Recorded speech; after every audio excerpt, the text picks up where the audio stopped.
These are the tools I use for the oil change. You're going to need a 27mm socket to get to your oil filter.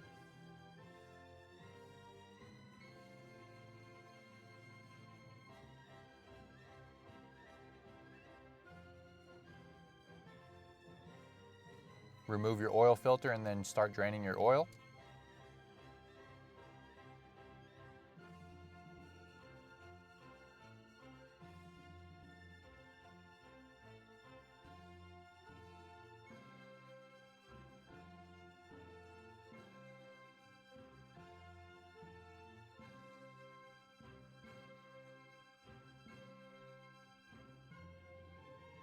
Go ahead and reinstall your drain plug. And then you're going to add 10 quarts. Make sure you check your oil before you start driving.